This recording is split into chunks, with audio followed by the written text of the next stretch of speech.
White hat SEO. White hat SEO हमारा एक search engine optimisation का पार्ट होता है, जिसका यूज करके हम अपने ब्लॉग को, अपनी वेबसाइट को, अपने आर्टिकल को गूगल में रैंक कराते हैं एक लीगल तरीके से। बेसिकली व्हाइट हैट एसईओ में कुछ ऐसे पॉइंट्स होते हैं, कुछ ऐसे फैक्टर्स होते हैं जिसका यूज करके हम अपने ब्लॉग को रैंक कराते हैं। तो आज की इस वीडियो में मैं ऐसे ही पॉइंट्स के बारे में डिस्कस करने आया हूं जो कि व्हाइट हैट एसईओ में होते हैं। हेलो गाइस, मैं आपका आकाश। आज का हमारा टॉपिक है व्हाइट हैट एसईओ टेक्निक्स। मतलब व्हाइट हैट एसईओ में ऐसे कौन कौन से पॉइंट्स आते हैं, ऐसी कौन कौन सी स्ट्रैटेजीज आती हैं जिसका यूज करके आप एक अच्छे तरीके से वर्क कर सकते हो अपनी वेबसाइट के लिए। और हाँ, अगर आप मेरे चैनल पर नए आए हैं तो प्लीज मेरे चैनल को सब्सक्राइब कर दीजिएगा और बेल आइकन दबाना मत भूलिएगा। दूसरी चीज, जैसा कि आपको पता है मैं इंस्टाग्राम पे भी आ चुका हूं, तो आप मुझे इजिली इंस्टाग्राम पे फॉलो कर सकते हैं, क्योंकि वहां पे मैं रेगुलर अपडेट देता रहता हूं और साथ ही साथ आपके क्वेश्चन एंड आंसर्स को सॉल्व करता रहता हूं। तो चलिए अपनी वीडियो को हम चालू करते हैं। व्हाइट हैट एसईओ में हमारा पहला पॉइंट आता है कीवर्ड रिसर्च। जैसा कि आप सब लोग जानते हैं कि कीवर्ड रिसर्च हमारे वेबसाइट के लिए, हमारे ब्लॉग के लिए कितना इंपॉर्टेंट है। विदाउट कीवर्ड रिसर्च आप ब्लॉग रैंक करा ही नहीं पाओगे, क्योंकि आपको समझ में नहीं आएगा कि मुझे किस टॉपिक पर आर्टिकल लिखना है और अपने यूजर को अपनी वेबसाइट तक लाना है। इसमें सारी चीजें आपको ध्यान देनी पड़ती हैं कि हम किस तरह कीवर्ड निकालें, कौन कौन से कीवर्ड निकालें, किस किस प्लेटफॉर्म से कीवर्ड निकालें। मतलब सारी चीजों को आपको नोट डाउन करना पड़ता है, फिर जाके उसको वर्क करना पड़ता है। अगर हम बात करें आपकी अगर वेबसाइट है तो सबसे बढ़िया आपके लिए ये रहेगा कि आप स्टार्टिंग में लॉन्ग टेल कीवर्ड पर फोकस करिए। लॉन्ग टेल कीवर्ड एक ऐसे कीवर्ड होते हैं जो बड़े कीवर्ड्स होते हैं, छोटे कीवर्ड नहीं होते हैं। आप उस पर फोकस करिए क्योंकि उस पर कंपटीशन कम होता है और आपकी वेबसाइट के रैंक होने के चांसेस बहुत ज्यादा होते हैं। दूसरी चीज इसमें यह होती है हमारा कि स्टील कीवर्ड्स, मतलब अपने कॉम्पिटिटर से कीवर्ड चुराइए मतलब कुछ नेगेटिव मत ले जाइएगा। फॉर एग्जांपल मान लीजिए कि आप ब्लॉगिंग के ऊपर आर्टिकल लिख रहे हैं, तो आपने सर्च किया ब्लॉगिंग गूगल पे, तो वो बहुत सारे आपको वेबसाइट दिखाता है।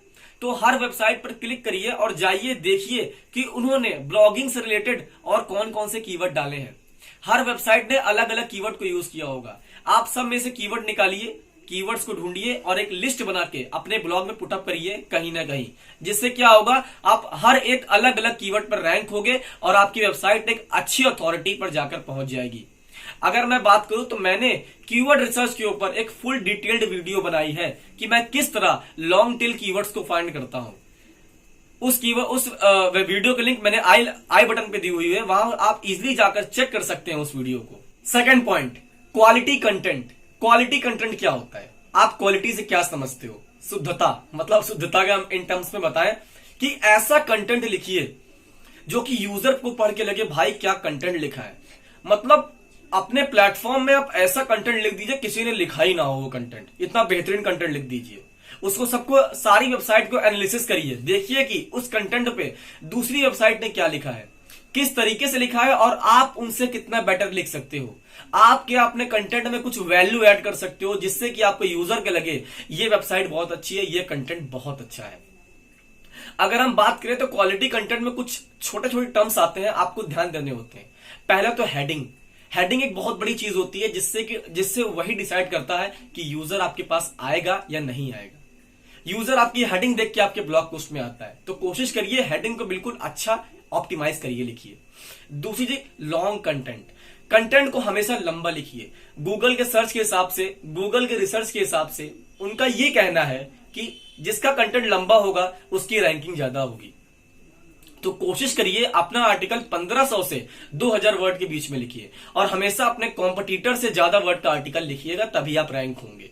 तीसरी चीज, पॉइंट वाइज आर्टिकल लिखने का काम करिए तो पॉइंट वाइज आर्टिकल लिखिए, हेडिंग वाइज आर्टिकल लिखिए। जितना आप हेडिंग देंगे यूजर को उतना समझ में आएगा, वो उतना समझ पाएगा उस कंटेंट को, उस कंटेंट में वो उतना डीपली जा पाएगा। ठीक है, तो ये सब चीजें हमारी एक क्वालिटी कंटेंट में आती है। अगर हम बात करें क्वालिटी कंटेंट के ऊपर, तो मैंने इसके ऊपर एक प्रॉपर वीडियो बनाई हुई है जिसमें मैंने आपको प्रॉपर तरीके से समझाया हुआ है कि किस तरह आप अपना कंटेंट लिख सकते हैं एक वेल एसईओ ऑप्टिमाइज्ड। उसकी लिंक मैंने आई बटन में दी हूं, आपको दिख रही होगी, तो वाली वीडियो आप इजिली यहां पर क्लिक करके देख सकते हैं और समझ सकते हैं। Third point, on page SEO. Yes guys, on page SEO हमारा एक ऐसा प्रोसेस होता है, हमारी एक ऐसी टेक्निक होती है जिसका यूज करके हम अपनी वेबसाइट को रैंक कराते हैं। ये चीज हमारी वेबसाइट को रैंक करने में बहुत वैल्यू एडिशन करती है। इसके बिना बिल्कुल इम्पॉसिबल काम होता है कि अपनी वेबसाइट को हम गूगल में रैंक करा सके। अगर हम ऑन पेज एसईओ की बात करें तो ये हमारे वेबसाइट के भीतरी भाग को ऑप्टिमाइज करने का काम करता है।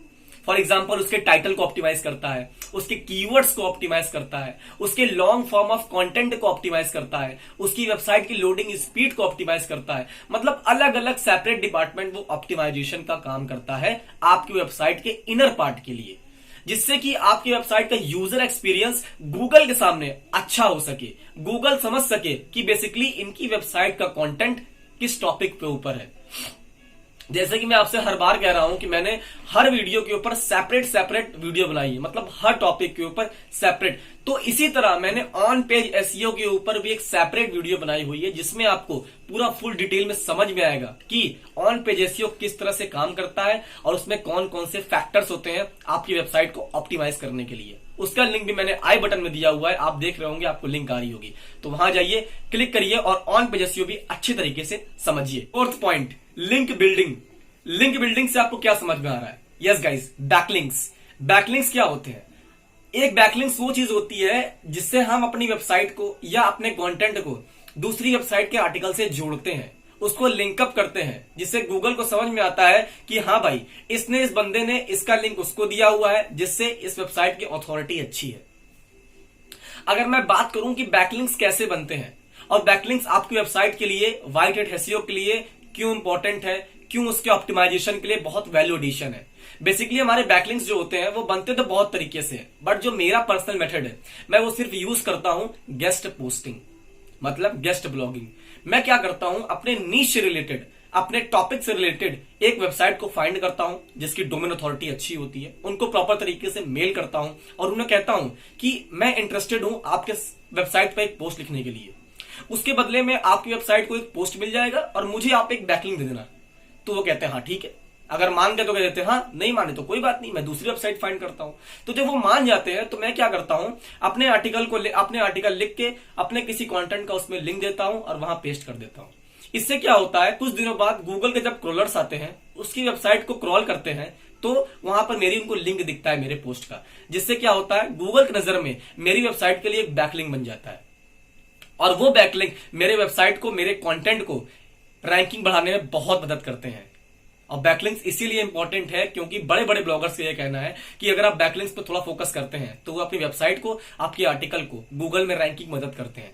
बैकलिंक्स लोग कहते हैं कि नहीं मदद करता है, बट मेरे हिसाब से बैकलिंक्स थोड़ा बहुत मदद करता है और अच्छे तरीके से मदद करता है आपकी रैंकिंग के लिए। Fifth point, website loading speed. Basically मैंने बहुत सारी चीजें देखी हैं, लोग क्या करते हैं, मतलब सारी चीज करते हैं, बट एक व्हाइट हैट एसईओ का मेन फैक्टर ये भी होता है कि आपकी वेबसाइट की स्पीड कितनी है। अगर आपकी वेबसाइट की स्पीड अच्छी नहीं होगी तो जिंदगी में आप कभी रैंक नहीं कर पाओगे। वेबसाइट की स्पीड को ऑप्टिमाइज करने के लिए सबसे पहले तरीके से आपको प्रॉपर तरीके से होस्टिंग लेनी पड़ती है, उस पर अच्छे तरीके से वर्क करना पड़ता है। क्योंकि बड़े बड़े ब्लॉगर्स का यह कहना है या सबका यह कहना है कि जब तक आपकी वेबसाइट 2 सेकंड के अंदर नहीं खुलेगी तब तक वो अच्छी वेबसाइट ऑप्टिमाइजेशन नहीं माना जाता है और वो रैंकिंग में बहुत डिस इफेक्ट करता है। इसीलिए व्हाइट हैट एसईओ में मेन फैक्टर ये भी होता है कि आप अपनी वेबसाइट की स्पीड को किस तरह से ऑप्टिमाइज करते हो, क्या कितने देर में आपकी वेबसाइट खुलती है। मेरा तो यही कहना है कि अगर वेबसाइट आपकी 2 या 3 सेकंड के अंदर अंदर खुल रही है तो वो बहुत अच्छी है। अगर इससे वो ज्यादा समय ले रही है तो आपकी वेबसाइट के लिए बहुत हार्मफुल है, वो आपकी वेबसाइट को बहुत नुकसान पहुंचा सकती है और आपकी रैंकिंग को नीचे गिरा सकती है। तो प्लीज अपनी वेबसाइट के स्पीड को ऑप्टिमाइज करिए, अच्छी से अच्छी होस्टिंग लीजिए और इमेज का जो साइज होता है उसको छोटा करिए, जिससे क्या होगा, लोडिंग स्पीड आपकी नहीं बढ़ेगी। सो गाइस, जैसा कि आपने देखा, मैंने अपनी वीडियो में व्हाइट हैट एसईओ को प्रॉपर तरीके से समझाया। उसमें ऐसे कौन कौन से पॉइंट्स आते हैं जो कि आपकी वेबसाइट को अफेक्ट करते हैं उसकी रैंकिंग बढ़ाने के लिए, सारी चीज डिटेल में बताई। अगर आपको मेरी वीडियोस थोड़ी बहुत इंफॉर्मेशन मिली हो, अगर अच्छी लगी हो, तो प्लीज मेरी वीडियो को लाइक करें, शेयर करें, सब्सक्राइब करें।